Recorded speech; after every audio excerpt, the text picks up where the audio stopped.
मानव इतिहास में इंसानों पर हमारे सूर्य के बाद जितना असर ध्रुव के तारे यानी कि पोल स्टार ने डाला है, उतना असर शायद किसी भी और तीसरे तारे ने नहीं डाला है। ध्रुव तारा इतना ज्यादा महत्वपूर्ण होने की वजह इसका पृथ्वी के उत्तरी अक्ष की स्थिति में बेहद करीब मौजूद होना है। रात के वक्त पोलर स्टार डूबता या उगता नहीं है, बल्कि हर वक्त पूरे साल ये तारा नॉर्थ होराइजन में लगभग एक ही जगह पर हर समय मौजूद रहता है।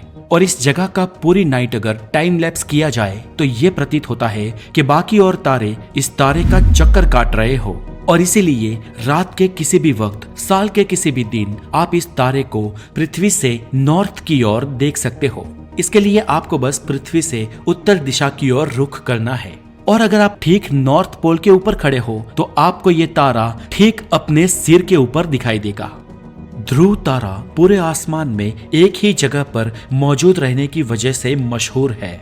इस तारे को पृथ्वी के आसमान में सप्तऋषि तारामंडल या बिग डीपर तारामंडल की मदद से आसानी से खोजा जा सकता है।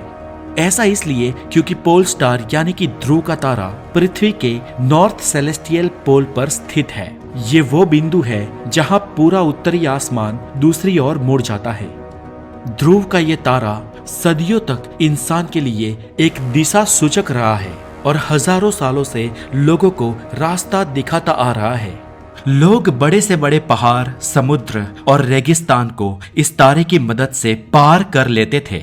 जब अमेरिका जैसे देशों में दास प्रथा विद्यमान थी, तब किसी तरह इससे बचकर भाग निकलने वाले लोग इस पोल स्टार की मदद से सही दिशा में चलते हुए स्वतंत्र राष्ट्र जैसे कनाडा आदि में जाकर शरण लेते थे। और दोस्तों, मजे की बात यह है कि ये तारा पृथ्वी पर लोगों को सालों से समुद्री, रेगिस्तान और पहाड़ी रास्तों में तो दिशा सूचक रहा ही है, लेकिन ये सितारा खगोल शास्त्रियों को भी कुछ सुपर क्लस्टर और कुछ गैलेक्सी की दूरी में भी अनुमान लगाने में मददगार साबित होता है। दोस्तों, आपको बता दें कि हमारा ये ध्रुव तारा यानी कि पोल स्टार हमेशा से ही उत्तर दिशा का तारा नहीं था, और ये हमेशा के लिए उत्तर दिशा में रहेगा भी नहीं। चलिए दोस्तों, इसे आपको एक एग्जाम्पल देकर समझाते हैं।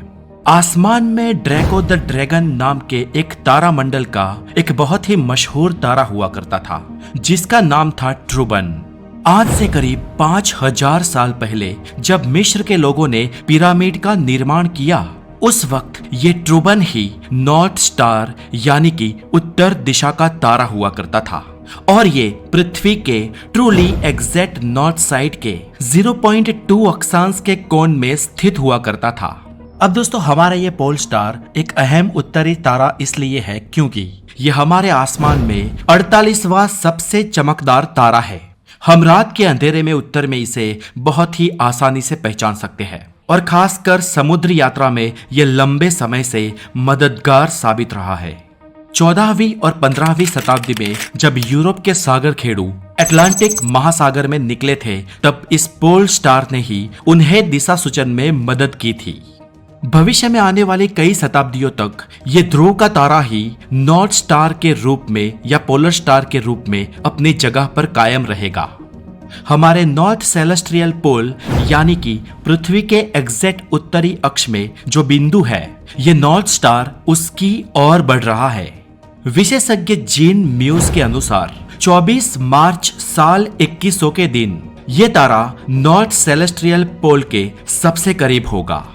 उस वक्त ये नॉर्थ सेलेस्टियल पोल से सिर्फ 27.9 अक्षांश की दूरी पर स्थित होगा, यानी कि आज से करीब 80 साल बाद हमारा ये pole star true north line के सबसे करीब से होकर गुजरेगा।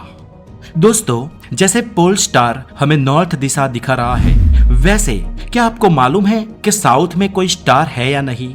तो फ्रेंड्स, आपको बता दूं कि पोल स्टार की तरह साउथ की ओर दिशा दिखाने वाला और हमेशा के लिए वहां अड़ग रहने वाला कोई भी तारा हमें नजर नहीं आता, और कम से कम आने वाले 2000 सालों तक तो हमें ऐसा देखने को भी नहीं मिलेगा। जिस प्रकार नॉर्थ सेलेस्टियल पोल में ध्रुव का तारा मौजूद है, वैसे कोई चमकीला तारा दक्षिण गोलार्ध में नहीं पाया जाता है। लेकिन दोस्तों, 50वीं सदी के बाद यानी कि आज से करीब 3000 साल बाद दक्षिण दिशा को भी कुछ पोल स्टार मिल सकते हैं, जिसमें कैरेनी, ओमेगा कैरेनी, एप्सिलॉन कैरेनी, एस्पेडिके और एल्सेफेना प्रमुख है। सिर्फ इतना ही नहीं, 17वीं शताब्दी के बाद तो हमें उत्तर में और दक्षिण में दोनों दिशाओं में पोल स्टार देखने को मिल सकते हैं। हालांकि ये पोल स्टार हमारे आज के पोल स्टार यानी कि ध्रुव के तारे जितने चमकीले नहीं होंगे, लेकिन पोल में मौजूद ये तारे तब पृथ्वी से दिखाई तो देंगे।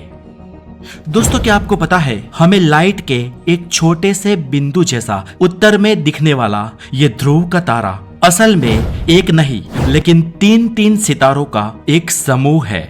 मतलब कि ध्रुव का जो तारा हम एक ही प्रकाश के रूप में देखते हैं, वहां से एक्चुअली 3 अलग अलग तारों की रोशनी एक स्टार के रूप में हमें दिखती है, और ये तीनों तारे एक ही सेंटर ऑफ मास की परिक्रमा करते हैं। इस समूह का सबसे प्रमुख तारा पोलेरस ए है, जो कि एक सुपर जायंट सितारा है, और ये हमारे सूरज से 6 गुना अधिक मैसिव है। इन 3 तारों के समूह का एक दूसरा सितारा पोलेरस ए बी है, जो पोलराइज स्टार के 1 अरब मील की दूरी से उसकी परिक्रमा करता है।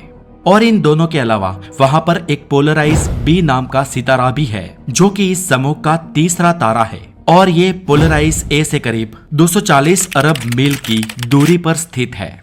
इन तीनों तारों पर तापमान करीब एक समान ही है। खगोल शास्त्रियों के अनुसार पृथ्वी से इस पोल स्टार की दूरी करीब 323 लाइट ईयर है। जी हाँ दोस्तों, ये तारा हमसे करीब 325 प्रकाश वर्ष की दूरी पर स्थित है। इसलिए इतनी दूरी से वहां मौजूद तीनों स्टार हमें एक ही बिंदु के रूप में दिखते हैं, और इसलिए ध्रुव का तारा हमें बहुत चमकीला लगता है। दोस्तों, इतनी दूरी से पृथ्वी तक पहुंचने वाली ये रोशनी करीब 2500 सूरज की रोशनी जितनी ज्यादा है। लेकिन दोस्तों, ये ध्रुव का तारा आज हमें जैसा दिखता है वो हमेशा के लिए ऐसा चमकीला नहीं रहने वाला।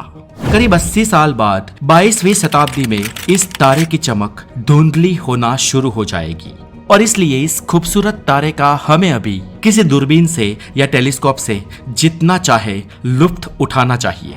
और अगर आप द नॉलेज पे नए हो तो हेल्दी नॉलेज के लिए द नॉलेज को जरूर सब्सक्राइब करें। अपना बहुत सारा ध्यान रखें। आगे मुलाकात होगी हेल्दी नॉलेज के साथ। Have a good day, take care.